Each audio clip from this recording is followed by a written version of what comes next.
orang yang sakit diabetes atau gula darah tinggi itu persepsinya apa sih? Masalahnya terlalu banyak makan gula gitu ya. Akhirnya saya sakit diabetes. Itu salah. Salah.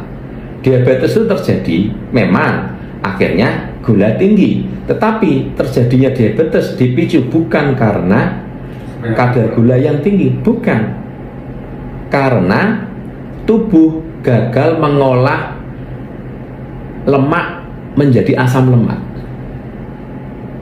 Ya akhirnya muncul plak. Jadi pertama kali segala macam penyakit degeneratif, mau diabetes, mau hipertensi, mau gangguan jantung, mau neuropati, terjadinya sama. Terjadinya metabolisme, tubuh gagal mengolah minyak atau trigliserid untuk menjadi nutrisi asam lemak. Awalnya karena adanya gangguan lambung. Karena ada gangguan lambung, itu pasti karena gangguan lambung. Nah, gangguan lambung kan seperti saya sering bilang, bergejala, rasa nyeri, rasa sakit, ya itu cuma 15-20%. Yang tanpa gejala, gangguan lambung tanpa sakit itu lebih tinggi, Pak, 80%. Jadi lebih tinggi. Sehingga orang bilang aku nggak sakit. Nah, masalahnya gangguan lambung itu, definisi gangguan lambung bukan nyeri atau tidak nyeri. Definisi gangguan lambung adalah lambung gagal memetabolisme makanan menjadi nutrisi. Dalam kasus ini kegagalan lambung adalah mengolah protein untuk dirubah menjadi asam amino. Nah, karena orang dengan gangguan lambung kecenderungannya cairan lambung itu pH-nya mendekati netral, mendekati 7. Apalagi orang yang punya luka radang lambung yang parah, ya. Pokoknya intinya kalau orang dengan gangguan lambung itu cairan lambungnya menuju netral. Dengan ditambahi obat-obatan antasida atau penetral asam lambung ataupun tanpa. Jadi kalau tanpa itu sudah proses alami hormonal. Oke, ketika lambung cairannya mendekati netral, yang terjadi lambung tidak bisa masak, tidak bisa mengolah makanan. Cairan lambung itu kan kayak kompor, ada apinya. Kalau apinya kecil, dia kan masaknya lama tuh, Pak. Nah, kalau hanya karbohidrat masih mending. Misalnya makan 100% karbohidrat masuk, itu yang diproses 50% untuk dikirim ke peredaran darah. Yang 50% buang ke feses. Yang sulit itu protein, Pak. Ketika cairan lambungnya netral, mendekati netral, protein sulit diproses, sehingga paling 25%. Yang 75% dibuang. Ya, ini istilahnya angka-angka untuk memudahkan saja. Nah, padahal minyak lemak itu tidak diproses di lambung. Lambung tidak bisa mengolah minyak lemak. Minyak lemak itu begitu dari mulut kita lewat lambung itu cuma lewat saja. Dia bablas ke peredaran darah, bentuknya masih minyak lemak. Jadi kalau di lambung semua dipecah, sudah berubah fungsi, jadinya polimer. Poli itu kan bermacam-macam, dijadikan monomer satu. Karbohidrat, monomernya glukosa. Protein polimer dirubah menjadi asam amino. Minyak trigliserid, lemak trigliserid itu polimer. Ke lambung itu lewat tok, ke darah tetap bentuknya polimer, masih minyak. Cuman minyaknya disalut sama kilomikron, jadi bentuknya kayak klepon, ngerti ya? Tapi bentuk minyak masih utuh, bentuk minyak. Nah, minyak itu pemecahannya ada di darah, di peredaran darah. Yang memecah minyak adalah enzim lipase. Jadi enzim lipase itu kayak gunting, dia memecah minyak, kena enzim lipase kayak dipotong, kayak gunting gitu. Jadi dua, gliserol sama asam lemak. Gliserol dikirim ke liver, ke hati. Asam lemak itu makanan sel. Nah, enzim lipase dari mana? Enzim lipase itu didapat dari asam amino. Asam amino didapat dari protein. Nah, orang dengan gangguan lambung kan sulit mengolah protein, sehingga asam amino yang naik ke darah nggak banyak. Ingat betul ya, 25%, sisanya kebuang ke feses. Nah, suatu saat minyak lemaknya banyak, stok enzim lipasenya habis, yang proteinnya kan sedikit. Jadi enzim lipasenya habis, minyak lemaknya masih banyak. Singkat kata, minyak lemak ini jadi plak.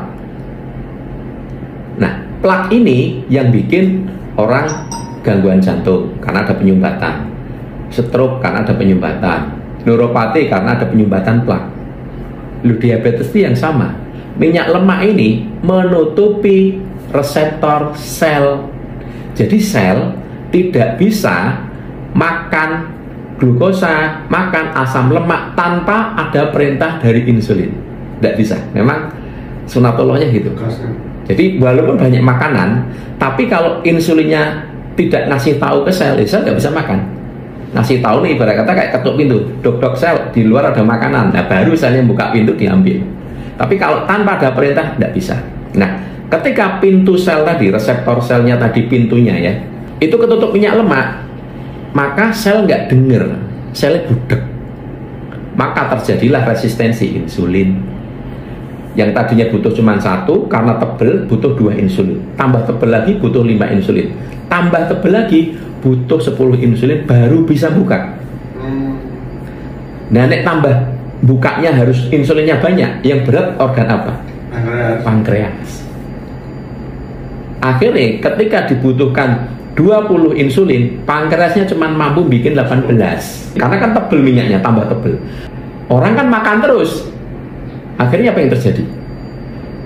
Gula naik. Oh, kamu gula darah nih, kadar gulamu naik. Jadi sebenarnya orang diabetes itu kadar gula naik karena apa? Pertanyaannya. Karena nggak bisa dimakan sama sel. Kenapa nggak bisa dimakan sel? Karena ada minyak plak menyumbat pintu reseptor. Pertanyaannya, diabetes terjadi karena apa sekarang? Karena ada minyak plak yang menyumbat reseptor sehingga gula tidak bisa dimakan sel. Lah kok nyalahin gula? Pertanyaan saya. Akhirnya pemahaman yang keliru, pengobatannya ya keliru. Pengobatan selama ini fokusnya kemana? Pertanyaan saya. Pankreas, insulin, pankreas, insulin, bener nggak?